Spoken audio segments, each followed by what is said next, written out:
Good evening, and welcome to the May 20th meeting of the governing body. Call this meeting to order. If you will give your attention to Councilman Banks, who will provide the invocation, stand as you are able, and then remain standing for the Pledge of Allegiance. Councilman. Thank you, Mayor. Each day I have a friend that sends me a daily prayer. So the one he sent me today, I want to share with this body and the group tonight.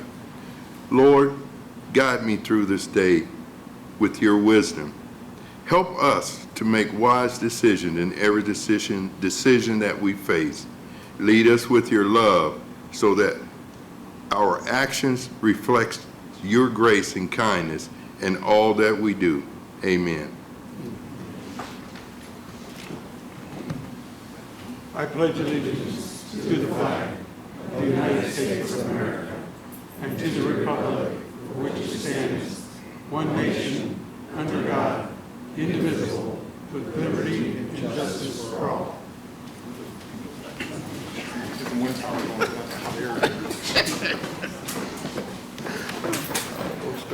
Because I knew you were going to say something. Everybody like it? It's tradition. Look at it. Just in case things get up here. That baby Jesus. Oh, yeah. I think you need a little bigger one. Probably. Okay, if we will go to the agenda, do the roll call. All right, Mayor Padilla. Council members Hiller. Here. Valdivia Acala. Ortiz. Here. Banks. Here. Kell. Here. Miller. Here. Dobler. Here. Duncan. Here. And Hofer. Here. All right. Everybody mark that they're present. Did you mark yourself present? Okay. Okay. Just mark it. And absent. Okay. Okay, we have 9 present with Valdivia Acala absent. Then we'll move on to the second agenda item, presentations. City Manager.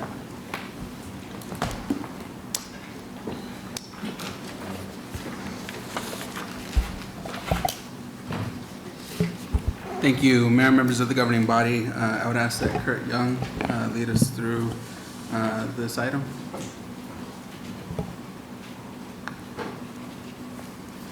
Thank you, council members. Kurt Young, Executive Director of the Topeka Lodging Association. The Tourism Business Improvement District was created to provide supplemental funding to the Topeka Lodging Association to design and administer a downtown Topeka plaza. The Topeka City Council voted to adopt the T-bid ordinance on March 14th of 2017, and the T-bid commenced on January 1st of 2018. In accordance with the Kansas Business Improvement District statute, the T-bid advisory board must present the following year's scope of services and budget before May 15th to the governing body. This document outlines those services as well as the budget for 2026. In 2025, the Topeka Lodging Association provided $277,388.84 in Tourism Business Improvement District dollars to the Downtown Topeka Foundation to fund the daily operation of the Evergy Plaza. In addition, TLA provided $15,000 to the Topeka Area Sports Commission to expand youth sports in Shawnee County. The Topeka Lodging Association has continued to be one of the strongest advocates in the ongoing effort to keep the Kansas Kids Wrestling Tournament in Topeka. It has remained in Topeka for well over 30 years, and every year the Topeka Lodging Association annually contributes $10,000 to the USSSA, the organization that supervises the tournament every year. In addition to this cash contribution, TLA organizes, funds, and staffs a barbecue that serves a meal to all of the wrestlers, coaches, and staff after weigh-in on the first day of the tournament. This event annually costs TLA approximately $5,000, and in 2026, that number will likely double from previous years. The wrestling tournament has grown exponentially from previous years of approximately 1,000 to 1,500 wrestlers to nearly 2,800 wrestlers in 2025. The barbecue will be provided to the girls on Thursday and the boys on Friday during the tournament. While we fell short of the budgeted amount of $327,800 for the Downtown Topeka Foundation, the negative trend can mostly be attributed to the loss of significant room night activity at the Hotel Topeka, with a severe drop in convention and meeting activity due to its current status. This loss of activity is only temporary, as once the property is sold and back on the market as an upscale brand, it is anticipated that not only will the occupancy increase overall, but that it will exceed all expectations when it goes back online as a convention and destination hotel. In addition, the closure of Heartland Park Racetrack facility has had a dramatic impact on room night activity as well, with a loss of approximately 6,000 room nights in the market. Our budget for 2026 is listed in the document that you have here.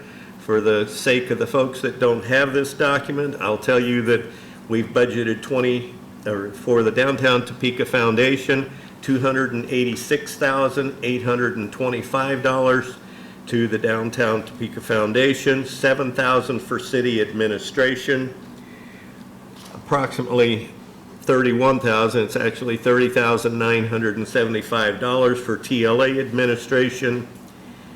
We have a TLA contingency fund that we've budgeted $20,825, and then the single and probably one of the most important is the $10,000 that we give to supplement what Visit Topeka puts into the offer for the Kansas Kids Wrestling Tournament.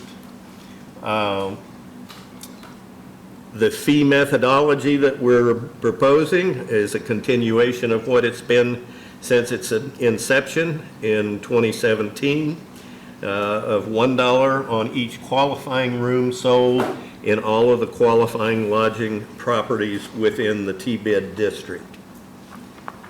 That sums up my presentation. You have the specifics in front of you, and I'll take any questions if anybody has any.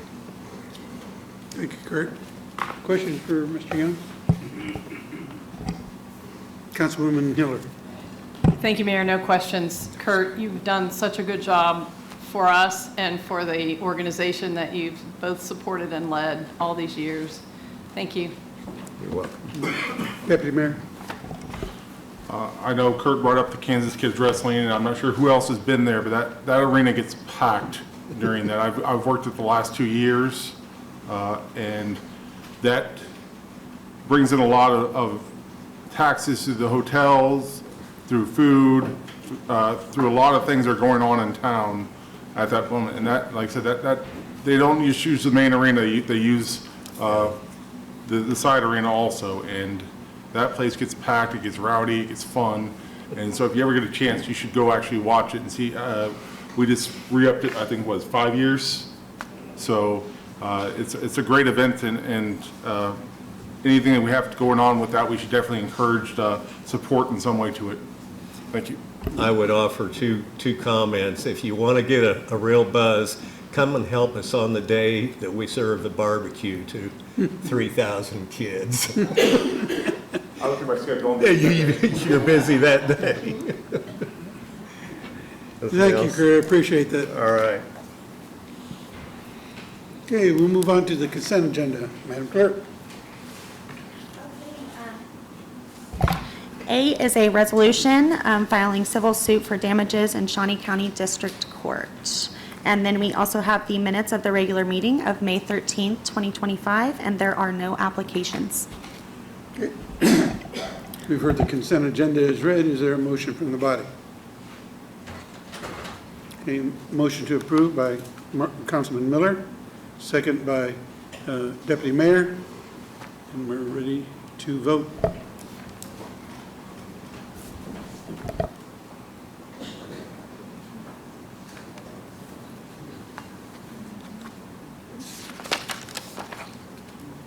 We have 9 yes, and the motion passes. Okay, thank you. Move on to agenda item 4, action items. Madam Clerk.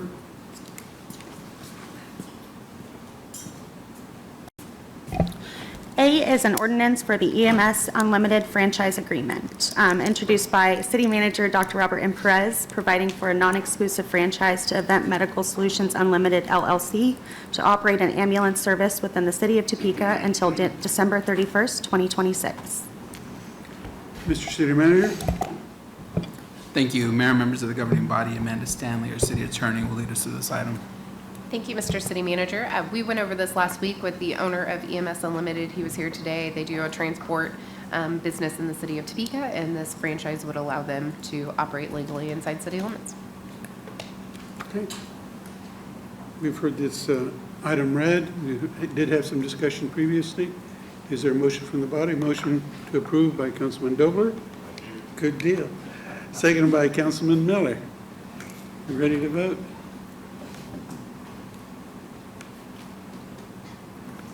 Way to go, Neil. Yeah.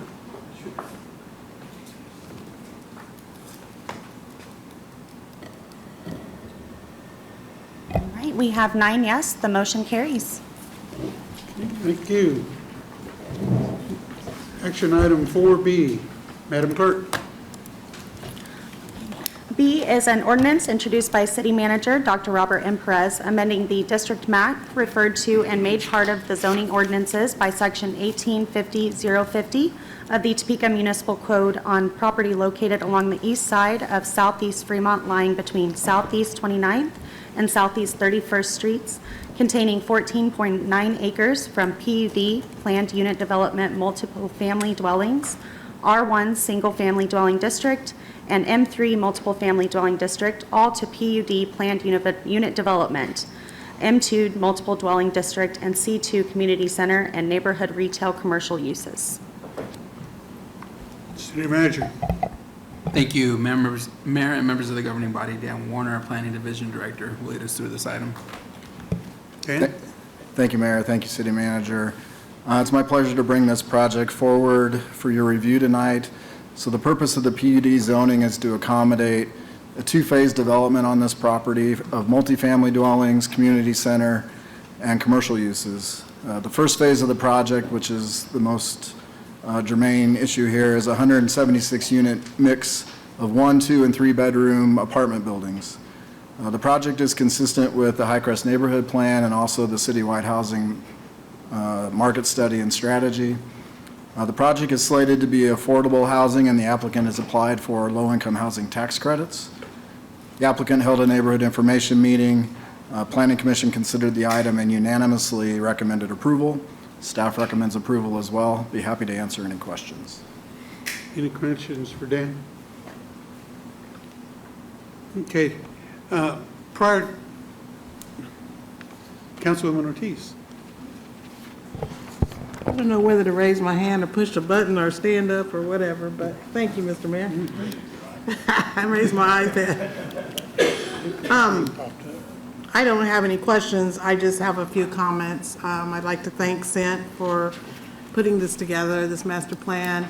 This is long and overdue. I grew up on Fremont, went to Belvoir. I'm not going to tell you how long ago that was, but anyway. So to see this and to see residents excited and to see this growth is awesome. And people are going to want to live there. And I just want to thank Jonathan and his crew for doing this and making this big, huge change. It's much appreciated, and it's, like I said, it's long and overdue. So to my colleagues, this is just phase one to get excited about. And it's just going to be another little town in a little town. They've got the plans are to have everything there. So I'm going to support this. And again, I want to say thank you. Okay. Before we vote, this particular item requires any revelation of ex parte communications. So I need to read this piece. I'm sorry? It popped up. Go ahead. Councilwoman Hiller. Well, just a Me Too comment. It's been fun to be involved with Highcrest and see the very start and the very plans and see the details develop, and then the engagement with people, both residents there as well as citywide, to kind of do the fine tuning, and way to go. Easy to vote yes. Thank you. Okay. Further comment? Okay, as I was saying, prior to our vote, each member of the governing body who has engaged in an ex parte communication with any individual, either in favor of or against the matter being considered, must state that that communication occurred and indicate that even in light of having engaged in the communication, they were able to fairly, objectively, and impartially consider the measure based only upon the evidence provided on the record. The record includes the Planning Commission minutes, the staff report and its attachments, the public comments made during the Planning Commission hearing, and similar relevant information related to the matter. So at this time, I ask members of the governing body, are there any ex parte communications to bring forward? Councilwoman Ortiz? Thank you, Mr. Mayor. I have had meetings, I have had ribbon cuttings, I have had emails, I've had discussions, I've had walk-alongs, I've had it all. And I can fairly consider this for the record. Thank you, ma'am. Deputy Mayor? I've sat through a presentation on this, I believe, but it's just, I believe I can make a fair and impartial judgment on this. Okay. Any further communications? Councilman Duncan? Yep, I too have had multiple conversations over time with organizers of Scent about this project, and as Councilman Ortiz said, I'm glad we're finally getting movement on it. So, thank you, Mayor. Thank you, sir. Any further? Councilman Banks? Mayor, I've had an opportunity to sit through the informational about this project, but I think I can make a fair judgment on the project. Thank you, sir. Any further? Okay. I see that Deputy Mayor Kell has made a motion to approve. Yes, sir. Second by Councilman Miller. Okay, we're ready to vote.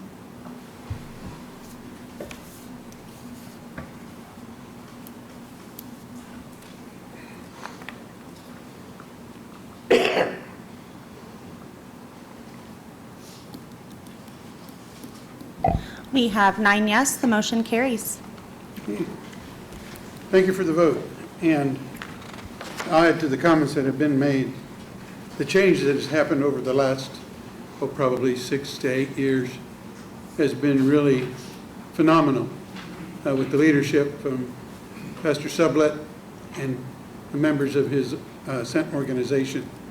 They have really set a high bar for a community who wants to get things done and takes it upon themselves to many degree of initiating action, following through with it, and completing the task. So congratulations to the community for that development, sir. We'll move on.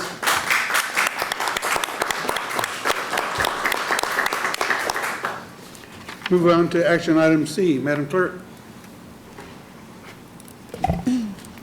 C is a resolution introduced by City Manager Dr. Robert M. Perez in accordance with Section 1860 010 of the Topeka Municipal Code, approving a conditional use permit for a public utility facility Type 2 sanitary sewer pump station on property located at 3559 Southeast Shoreline Drive and zoned R1 Single Family Dwelling District, all being within the City of Topeka, Shawnee County, Kansas. Mr. City Manager. Thank you, Mayor, members of the governing body. Dan Warner, our Planning Division Director, will lead us through this item. Thank you, City Manager. Mayor, governing body, this is one of 2 conditional use permits for the City of Topeka. This first is a conditional use permit for the rehabilitation of an existing sanitary sewer pump station at 3559 Southeast Shoreline Drive. The facility will include a control station, a wet well, the valve vault, the manhole. The CUP includes notes on limiting odor, noise, and traffic. The applicant held a neighborhood information meeting. Planning Commission considered the item and recommended approval. Staff is recommending approval as well. Happy to answer any questions. Any questions for Mr. Warnick? Okay. Seeing none, this item too also requires a revelation of any ex parte communication. So prior to voting, each member of the governing body who is engaged in any ex parte communication with any individual either in favor of or against the matter being considered must state that the communication occurred and indicate that even in light of having engaged in the communication, they were able to fairly, objectively, and impartially consider the measure based only upon the evidence provided on the record. The record includes the Planning Commission minutes, staff report and its attachments, public comments made during the Planning Commission hearing, and similar relevant information related to the matter. So I ask the governing body members, are there any ex parte communications to bring forward? Councilwoman Ortiz. Thank you, Mr. Mayor. I received a phone call and some emails, and I can fairly consider this for the record. Thank you. Any further? Okay. So we are prepared to vote. If there is a motion. Motion to approve by Councilman Dobler, second by Councilman Banks.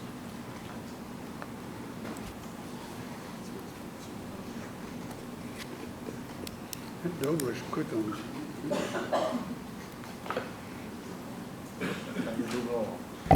Okay, we have 9 yes, the motion carries. Move to action item D. Madam Clerk. D is a resolution introduced by City Manager Dr. Robert M. Perez in accordance with Section 1860-010 of the Topeka Municipal Code approving a conditional use permit for a public utility facility Type 2 sanitary sewer pump station on property located at 3305 Southeast Westedge Road and zoned R1 Single Family Dwelling District, all being within the City of Topeka, Shawnee County, Kansas. Mr. City Manager. Thank you, Mayor, members of the governing body. Dan Warner, Planning Division Director, will lead us through this item. Thank you, City Manager. Mayor, governing body, similar circumstances to the previous case. This particular rehabilitation of an existing sanitary pump station is located at 3305 South Westedge Road. Similarly, a neighborhood information meeting was held with the previous project all at the same time. Planning Commission considered the item and recommended approval. Staff recommends approval as well. Okay. Any questions for Dan? This too requires this following question and statement. Prior to proceeding, each member of the governing body who has engaged in any ex parte communication with any individual either in favor of or against the matter being considered must state that the communication occurred and indicate that even in light of having engaged in the communication, they were able to fairly, objectively, and impartially consider the measure based only upon the evidence provided on the record. The record includes the Planning Commission minutes, the staff report and its attachments, the public comments made during the Planning Commission hearing, and similar relevant information related to the matter. Are there any communications to bring forward? Sylvia missed out on this one? I'm going to say I received a phone call because I think I did. So just to be safe, I was going to say that. We got you other too, so. Okay. Our voting options are 1, to approve the Planning Commission's recommendation, 2nd, reject or amend Planning Commission's recommendation, or remand back to Planning Commission by the governing body. So is there a motion from Deputy Mayor? What is your motion? Motion to approve as recommended. Okay. Motion to approve by Deputy Mayor. Is there a second? Second by Councilman Banks. You ready to vote?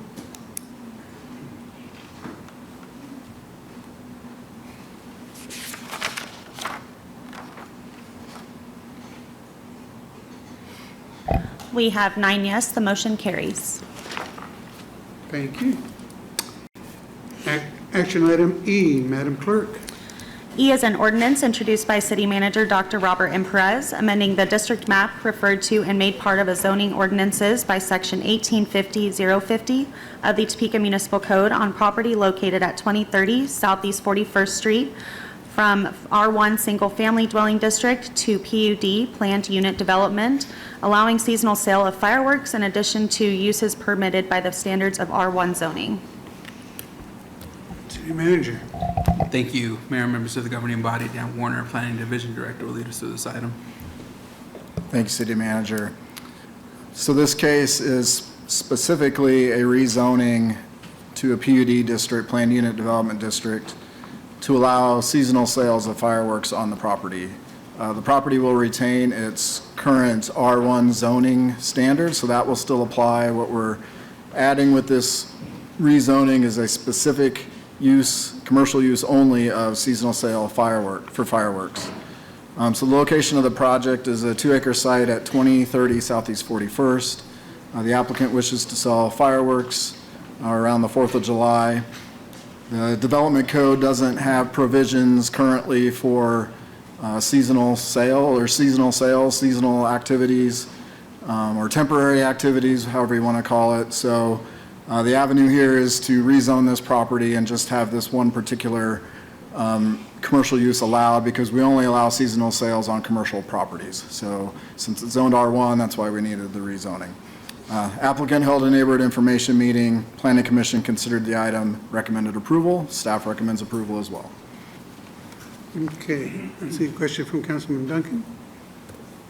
Thank you, Mayor. I don't have any issues with this. I guess my larger question to staff, which doesn't have to be answered tonight either, is, seems to me like moving forward, the easier fix for us on some of these would be to take a look at some sort of permitting process for seasonal sales like fireworks, so that we don't have to do an entire rezoning process if someone just wants to start selling fireworks.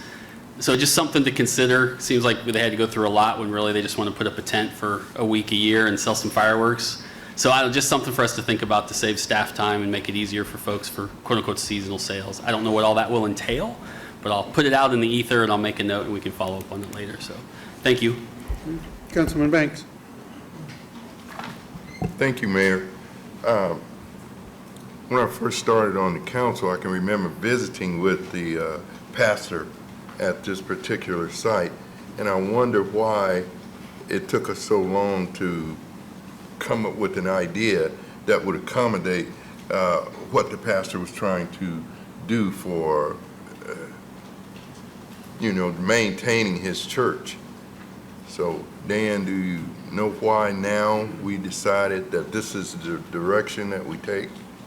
Sure, it relates back to the issue we have of we don't have a good way to permit temporary uses like these in our development code. So it just took some time to figure out maybe we can do a PUD. We had to check with the legal staff and make sure we could do a specific action like we were doing here. So it just took some time to work through the issues and deal with the fact that we don't have a way to approve temporary uses. Thank you. I have, since my first visit there, have thought that there was too much red taping and getting this process done, so I can easily support this project. Councilman Miller. Thank you. And I wasn't going to speak, but I want to make sure that we clarify the reasons for the need to do that, because I can understand what you're saying with the red tape, but considering the zoning that it is, I think it's necessary for the public to understand why we needed to go that route. So I think it's kind of fair of why it took so long. But to Councilman Duncan's point, do we think that by this time next year we should be able to come up with something as if it's like a noise exemption that we usually go off of? Yeah. It sounds like, to me, what you're asking is the legal department to work with planning and research other cities' development code to see if there's an ordinance that we could adopt that would allow these kind of things with less red tape, so you don't have to go through an entire PUD process. It sounds like something we're just missing from our city code. So we, like all great ideas, they come from red tape sometimes. Deputy Mayor. Like they said, I'm all about cutting the red tape out. The only thing I want to make sure we're looking at is the safety aspects and making sure that we're not allowing for some of these tents to be too close to homes or other businesses that might create a very bad situation. But as long as they're following kind of the parameters of so many feet away from the, a gas station or homes or something like that, and then we can make something up, an ordinance, something like that, that says that, so then we can go into your, well, yeah, this is an empty lot, and anyone can, if we make it too easy, anyone can just pop one up right next to a gas station, so. But that's my main thing, is this, we can look at maybe making a set of rules that must be followed on that, and then we can go to the simple consent agenda kind of situation. Thank you. We're happy to research that and take it to a committee for you guys. Councilwoman Hiller. One comment just to piggyback on this exchange would be that even backing up a little bit on where that could be housed, in ways, having the fireworks stand is very similar to an event, and the city clerk's office does the events permits. This one is layered with a lot of responsibilities, but even the events permits get run by the fire department, the police department, and so on prior to being issued. So it might be possible to simply pop it into events, or consider that anyway. Thank you. Any comments? Okay, again, I'm required to read the following. Before voting, each member of the governing body who is engaged in ex parte communication with any individual, either in favor of or against the matter being considered, must state that the communication occurred and indicate that even in light of having engaged in the communication, they were able to fairly, objectively, and impartially consider the measure based only upon the evidence provided on the record. The record includes the Planning Commission minutes, the staff report and its attachments, the public comments made during the Planning Commission hearing, and similar relevant information related to the matter. So are there any ex parte communications to bring forward? Councilman Banks. At the beginning, not during this process, but I did talk to the pastor shortly after the annexation of this building into the city. But I think I can make a fair and impartial decision. Thank you, sir. Any further? None? Okay, and then again on this matter, your options are: 1, to approve the Planning Commission's recommendation, reject or amend the Planning Commission's recommendation, or remand back to the Planning Commission. Is there a motion from the body? Motion from Councilman Banks, and what is your motion, sir? To approve the project as presented. Okay, motion to approve by Councilman Banks, second by Councilman Duncan. We're ready to vote.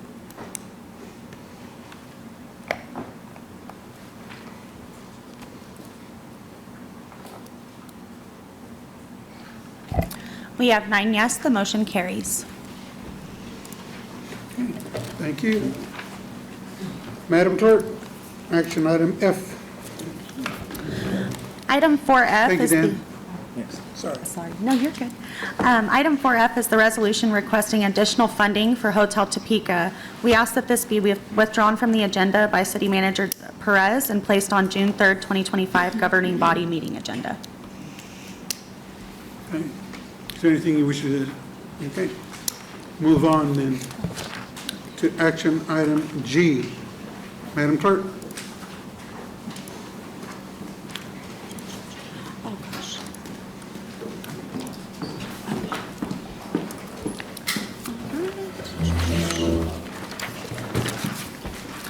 G is approval of a professional service contract renewal between the City of Topeka and Kansas Legal Services, Inc. for continuing to provide administration of the eviction defense program for the Housing Services Division. City Manager.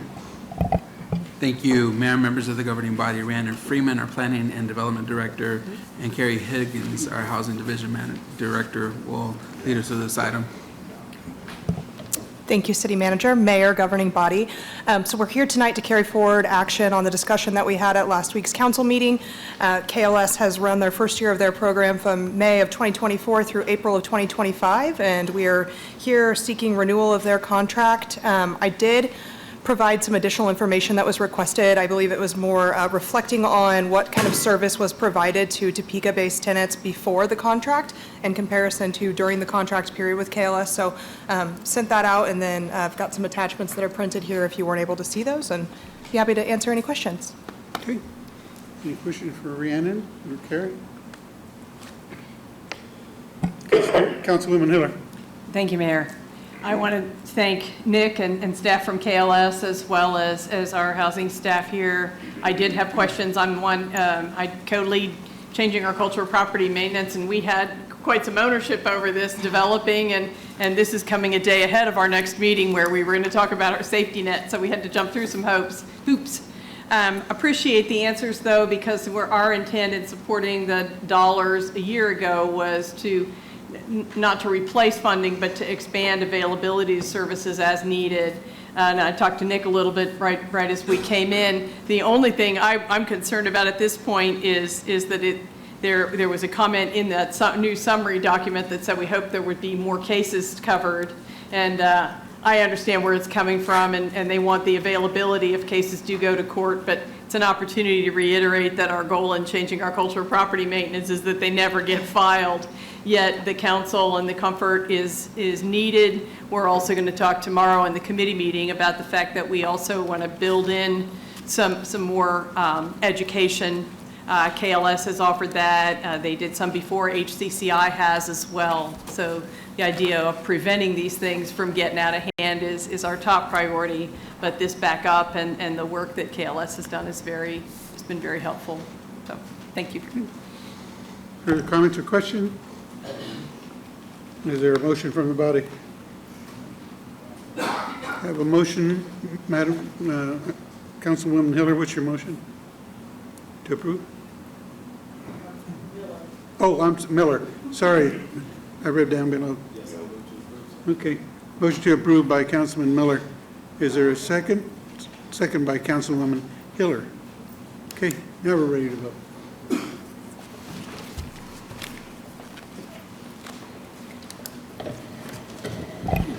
We have 9 yes, the motion carries. Thank you. Thank you, Carrie, Rhiannon. Okay, move on to non-action items. Madam Clerk. A is a discussion concerning the proposed 2026 to 2035 capital improvement plan and 2026 to 2028 capital improvement budget. Mr. City Manager. Thank you, Mayor, members of the governing body. Josh McInerney, our Budget and Finance Division Director, will lead us through this item. Thanks, City Manager. Good evening, everybody. So tonight is another discussion night on the CIP. We'll open up for questions and things of that nature, but something I forgot to mention last week is this isn't the last time you'll see some of these projects. It goes through the Public Works Infrastructure Committee if it's over $250,000. And then also in this process that, hold on, I have my notes. The CIP is a fluid document, meaning that if we have new projects come available, different priorities change, there's different constraints that come available, it can change. So this isn't, it's not a hard and fast CIP, but it is a plan that we will use for the future. So for that, we'll open up for questions. Questions for Josh? Councilwoman Hiller.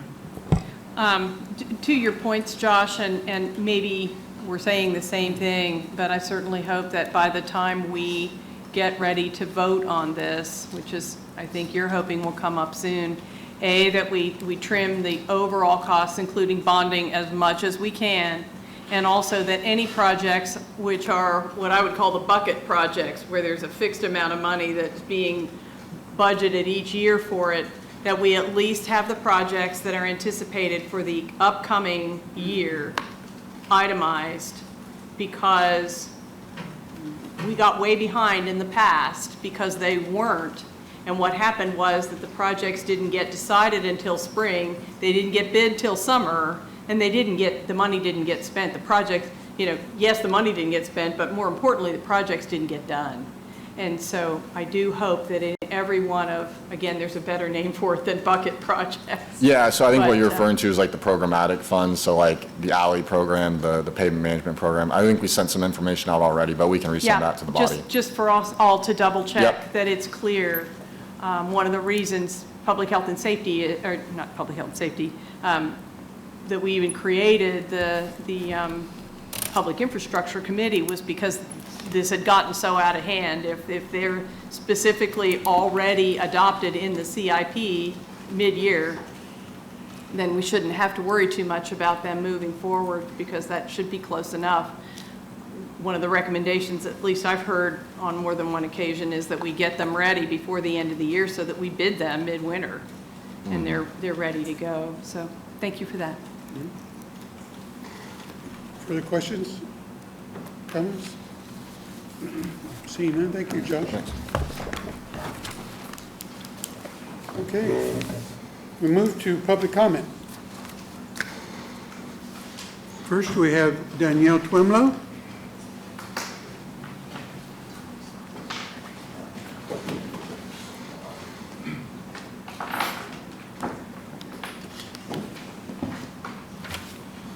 Thank you. I'm going to talk about something pretty difficult. For those of you who don't know, Taylor Lowry was killed by Topeka police on October 13th, 2022. The family made many efforts in the days, weeks, and months, and now years following to resolve the matter, but were denied every step of the way. They were denied by the former Topeka police chief, by the city and the city attorney, by the district attorney, and it was asserted that in order to get answers, the family must sue because they decided that it wasn't in the best interest of the public to see what happened. After a long process of fighting multiple layers of the legal system, a judge ordered the body camera footage to be released, saying that in fact it was in the best interest of the public. Taylor was dedicated to his daughter, and he was best friends with her mother. He was also an involved uncle to his many nieces and nephews. They looked up to him. Taylor spent a lot of time with his family. He was active at church, enjoyed his job. Taylor had a history of mental illness. And like many Black men in our community and across the country, there are limited resources available to them and services available. October 13th, 2022, his family knew something wasn't right. He was visibly distressed and erratic. His sister called 911 and stated he needed help, but was worried and said, quote, "Please don't hurt him." She was assured they wouldn't. Taylor needed help. That is clear when the police arrive, and it's abundantly clear while he bled out for nearly 6 minutes before he was rendered aid. Officers discharged all of their firearms into an area that had other civilians in place, with creating 42 bullet wounds in him and many other shots that hit other areas around where people were. At all times during the encounter with law enforcement, Taylor is visibly distraught and actively trying to distance himself from the police. Taylor was not only outnumbered by officers, but he wasn't even armed at times. Officers had the weapons, a wrench and a kitchen knife, at their feet. An officer even pushed Taylor from behind when he was unarmed and surrounded. The officers never once attempt de-escalation, takedown techniques, or least lethal munitions. As you enter executive session tonight, where I hope you're having a discussion involving this case, I would ask that you take the recess to view the footage found at the Kansas Reflector if you have not already. Taylor Lowry was a father, a brother, an uncle, a best friend, but at the most basic level, he was a human being whose life mattered. Calling 911 for help should never be a death sentence, but far too often that is the case for Black men in our country. It is time the city stopped creating obstacles to meaningful changes. Accountability is not about pointing fingers, it's about doing better. It's about recognizing your actions were harmful and working to change them. This is the key foundational work to build trust within any relationship. That is what's before you tonight. Are you going to show the community that you want to move forward with creating true peacekeeping together and that it's important to you? Thank you. Thank you. Henry Mature.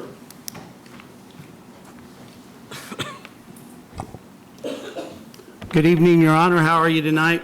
Thank you for the time. I want to talk to you about a deal that is on my mind about the hotel there next to the jail. And we've been I've heard talk about having a one-stop shop for all the government services. And if I could get that deal as a tenant to kind of anchor that deal, you know, the big 10-story hotel that sits vacant, that actually pays more taxes than the AT&T building where you just gave $9.5 million for. So I want to renovate that building. I think that we can figure out how to put 250 efficiency apartments. And I think that if we work the numbers right with RHID, TIF, and maybe CID, that there may be a way to do this deal, but we got to get rid of the but-for test because it can sit there, or but-for we make a different deal. Because you really shouldn't have, as long as we follow state law, it shouldn't even come in here. I mean, the thing to do, we got to start making this job easier, I think, especially if I want to be mayor. But so what I'm hearing about, and I know it's a thankless job, and you know, I know you guys are all trying to do good, and it was in your heart that you wanted to serve the public, but it doesn't feel like today you're serving the public. It feels like you serve a bureaucracy of the Greater Topeka Partnership, the Chamber, and the NGOs. But what I want to talk to you about, and what I hear about, is nothing about all the money being spent, and I think we're spending money we don't have. So how could I want to run for mayor and ask them to spend more money? So I'm not going to take a salary if I was elected. There's 40 grand to save off the bat. I mean, with my real estate business, along with transparency, there's no reason I can't run a real estate business. Everybody knows what I'm doing anyway, if you just watch my videos. But what a better way to lead by example, not take a salary, save the taxpayers' money. And I'm going to ask for your help too. On your way out the door, man, I'm hearing stuff that is not good from people that are whistleblowers about that work for this city. And I can get a hold of the good doctor, and he returns my phone calls. He's a good guy. But I'd like you to sit in and hear what's going on. And it's a shame. We've got people that come to this city that don't want to come to work. We've got people that are threatened, and they're miserable. And that's a real shame. The other day I was talking to a fellow named John Akla, and he was the first politician I've ever heard say, well, it's customer service, Henry. It's completely customer service. And he marched me down to the revisor's office, and we wrote a bill to change how real estate taxes are assessed. And I appreciate that, but we've got to do things different. We spend too much money. And the last thing we need to do is be spending money on politicians. So the best I can do is lead by example. Thank you for your time. Ms. Owen Grace.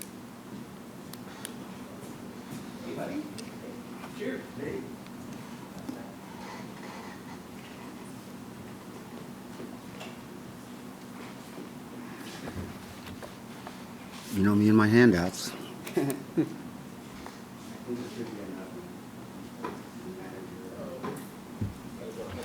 just leave one here for the clerk just in case there's not enough.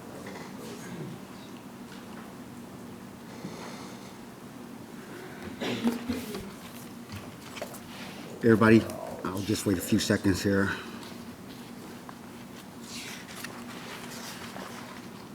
I guess I should have started on the other side.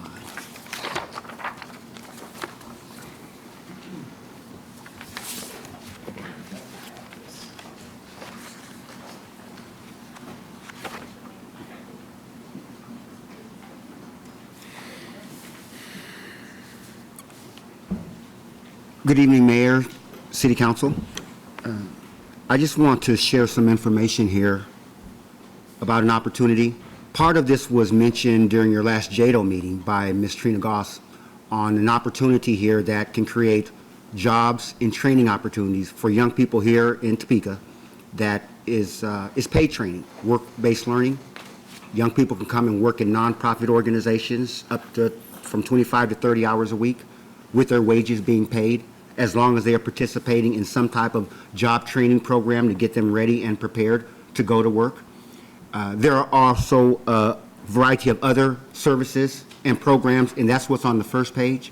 Now, I put a dot by those things that our organization can do and we are doing, but our organization can only do so much. And with this isn't a new opportunity, it's just an opportunity right now here that provides us an ability of reshaping the canvas on what type of program and service delivery that we can offer young people in our community.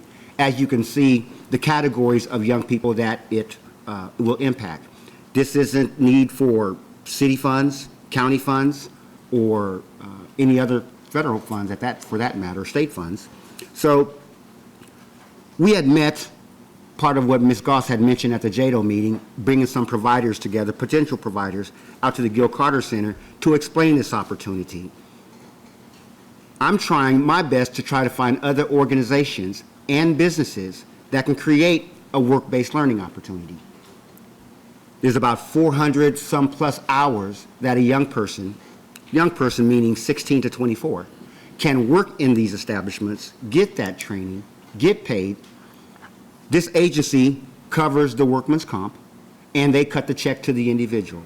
Now, I'm not a neighborhood leader, but you are. You may know of some of the organizations or businesses that you come in contact with in your neighborhoods that you can share this information with to see if they want to put some young people to work, as well as corporations. Not only is it just work-based learning, but it's an opportunity for apprenticeships, young people from 16 and up. And even though there's money for adults, I just want to focus on the youth right now because that's where the most money is, and there's a short time frame for us to have to utilize it and spend it. But as you can see, there's a variety of categories, whether it's homeless and runaway, high school dropouts, you get the drift. On the other page where it has work-based learning, all about opportunity, these are the opportunities. It's not just for nonprofit organizations or government agencies or other institutions like the library or housing authority, but it's also for businesses just as well. I think that 400 some hours, and it can be extended an additional 400 some hours, is a great opportunity to participate in job shadowing, internships. There's a variety of services that we don't do. We're not going to be doing the goal setting, career readiness, tutoring, mentoring, occupational skills training support. You all may know some of these agencies, organizations, or businesses that could provide this. This is an opportunity of bringing other monies into creating jobs and opportunity instead of having to ask the city to do such. And the city was at the table when we brought the group together.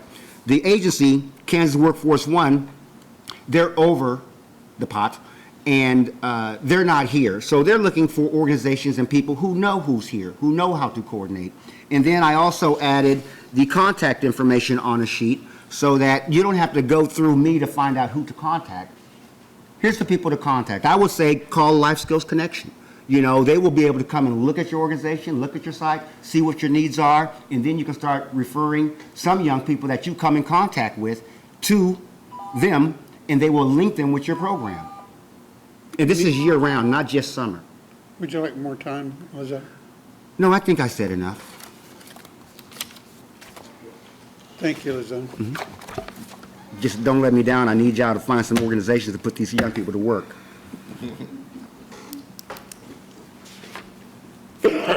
Those were the three individuals signed up to speak during public comment. We'll move now to announcements. Madam Clerk. Okay, on May 21st, 2025, a Citizen Government Review Committee meeting will be held in the City Hall first floor conference room at 215 Southeast 7th Street, from Topeka, from 6 p.m. to 8 p.m. And then on June 2nd, 2025, a TDC board meeting will be held in the City Council chambers located at 214 Southeast 8th Street, second floor, from 5:30 p.m. to 7:30. That's it for me. Okay, Thank you. City Manager? Nothing for me, Mayor. Thank you. Councilman Banks? Nothing tonight, Mr. Mayor. Thank you. Thank you. Deputy Mayor? All right, today's the last meeting of May, which is also Mental Health Awareness Month. And today I started thinking about different things and how negative sometimes things are out there. So my message tonight is be pro, not anti. Praise what you love, not tear down what you hate. Be positive, not negative. Positivity spreads positivity, negativity breeds negativity. Be happy for what you have while keeping your eyes on your next goal. Don't dwell on what you don't have, or you'll stand still, or even worse, go backwards. Thank you. Councilman Miller? Thank you very much, Mayor. Something happened today in our community that is a very important thing that I think we need to talk about because Mike Williams, if you don't know who that is, Highland Park High School basketball coach, he just stepped down today from running that program for 7 years. I don't know if people know about Mike Williams or not, but he obviously is important to this community, not just because of basketball, but because of everything he does with the kids when it comes to taking them and exposing them to different things in life besides just basketball. He makes sure every single year that his teams attend dinners, serve the needy, take care of kids, and do all the other stuff that the reason you bring these kids, any girls, boys, it doesn't matter who you bring to the table for sports, you're trying to teach them things that are bigger than sports. And Mike Williams does that. There are other coaches like Mike Williams, but I don't know if anybody does it like he does. And so tonight I wanted to make sure that while he is here, he still gets his flowers, just like Coach Wallace noted on his Facebook earlier today. And I'm going to leave you with a few numbers to let you know why it's such important to have coaches like this. Coach Mike leaves Highland Park with a 119-43 overall record, 4 Shawnee County Coach of the Year awards, 3 of them consecutive, 3 consecutive Metal Art Conference Coach of the Year awards, 5 trips to the Acacia State Tournament, 4 in a row, 3 Final Fours in a row, 2 third-place finishes, and 1 runner-up finish. If you've been to any of those games, you notice it was just a play or two to the difference of him having probably 3 or 4 state champions and to what he ended up with. None of them, but everybody who's in basketball in Kansas knows who the best teams were during that span. So my camera right there. Mike, appreciate you. Thank you very much. The community loves you, man. Thank you. Thank you, sir. Councilman Dober? Nothing, Mayor. Councilman Duncan? Thank you, Mayor. Just to let everybody know that the first week of June, the Housing Trust Fund Board will finally begin its work. They're not going to spend any money that first week. It's going to take a little time, but at least get them all in the room and have them start the conversation and get that process started. And then I hope everyone enjoys their Memorial Day. Good, thank you. Councilwoman Hofer? I have a couple of items for the zoo. We just had our board meeting yesterday, and they reminded me that the dinosaurs exhibit starts Saturday. It will be open to the public, and it's part of your regular admission. So going out to the zoo and see all the dinosaurs that they have all over. And for people who are interested in photography and wildlife, they're going to have a National Geographic photographer in to speak on June the 14th. His name is Joel Satori. It's going to be at White Concert Hall. I believe it's at 4 o'clock or 4:30, and he'll speak for an hour, show a lot of his pictures. And they said it's perfect for kids from anywhere from 5 on up. His photographs are truly incredible, and it would be a great experience for everyone to go to that. And that is a paying event because it's a fundraiser for the Conservation Fund, I believe. So if you want to know anything more, call the zoo, let me know, and we'll get you the times and the dates so you can go. Thank you. Councilwoman Hiller. Thank you, Mayor. A couple things. First, a shout out to Ms. Haggerty's second grade class at Williams Magnet School. I was their speaker today, or their guest, and the reason was because they'd been looking out the window across the street from their classroom, and there was a lot that's reasonably neatly tended but overgrown and has a container, shipping container on it. And they'd gotten to brainstorming about what they might be able to do in their immediate neighborhood around their school to do a project that would be neighborhood and community building. And we had the best time. There were about 25 kids in that class. They had all sorts of ideas for what could be done, from just finding out who the owner was and seeing if they could paint murals on the container, to doing outdoor classroom, to doing environmental study, to building all sorts of, maybe affordable housing, or a church was somebody's idea, all sorts of ideas. I think they will actually do something, and it was such a treat to be able to talk with them about just brainstorming those ideas and what the city could do, like zoning or something like that, kind of the boring part, right? Or if they wanted a park, which came up to talk to the county, and keep an eye on them. I think that something will happen. And again, shout out to them. I had a great time visiting. 71st anniversary Brown v. Board activities last weekend were exciting and well attended, as were a lot of other community events. So good for us in Topeka. And to echo one of my colleagues, certainly looking forward to Memorial Day weekend. Enjoy family, friends. Weather's supposed to be, I think, decent. And be safe. Thank you. Councilwoman Ortiz. Thank you, Mr. Mayor. I too want to congratulate Coach Williams. I've worked a lot hand in hand with him for years, and will continue work behind the scenes with him. But there comes a time when you have to look at your family, and he wants to further his education. And although I'm not happy, I understand it. I wanted to say this last week and I didn't, but I wanted to shout out all the NIAs, the Neighborhood Improvement Associations, who work tirelessly and are the backbones of the low to moderate income districts. And I wanted to shout them out because they do a lot of the work, and a lot of things that come to pass are some of their great ideas. So I did want to shout them out. And I hope that my colleagues will look at that. Those that don't have NIAs, I have about 11. You're welcome to come to any one of mine, or take a turn if you need it. I know last week we talked about TCAL. I have set up a meeting on Thursday, and I believe it's at 1 o'clock. If any of the council members would like to go to tour the building, it would be great to have you. I will set up another meeting. This one was one that we set, and I'll set up another meeting right after school starts, so you guys can go out. Really want you to come out and talk to the kids and see where their heads are.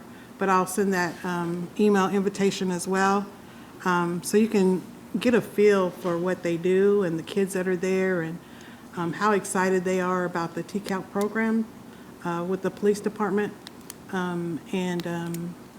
It's amazing. It's just amazing. These kids nowadays, they're different than when we were there. They're ready to get started, and they're ready to just take that next step. And there's no fear about it at all, none. And so hopefully you'll look at that and talk to them one-on-one, and so you can see how valuable that program is to us. Thank you, Mr. Mayor. I just want to quickly thank the public for their participation recently in a couple of events down at Evergy Plaza. That space has continued continues to bring a variety of events, activities, and brings a lot of people from different parts of the city to one place to enjoy good food and music and just some relaxation. So the weather's good. Take advantage of it as much as you can. And thank you for coming down, because I think it shows that our community is ready to participate in things that are a little different, but they enjoy doing it. There is a need for one executive session this evening. City Attorney. The motion would be to recess into executive session not to exceed 45 minutes to discuss current cases in active litigation while deemed privileged under the attorney-client privilege as allowed under KSA 754319B2. The open meeting will resume in this room in the governing body chambers. The following staff will be necessary to assist the governing body in its deliberations: the Attorney Stanley and other staff members as needed. Okay, you've heard the need for executive session. Is there a motion to move into executive session? Motion to move into executive session by Councilwoman Hiller, second by Spencer Duncan. All those in favor say aye. Aye. Any opposed? Thank you, so noted. We will recess immediately into executive session.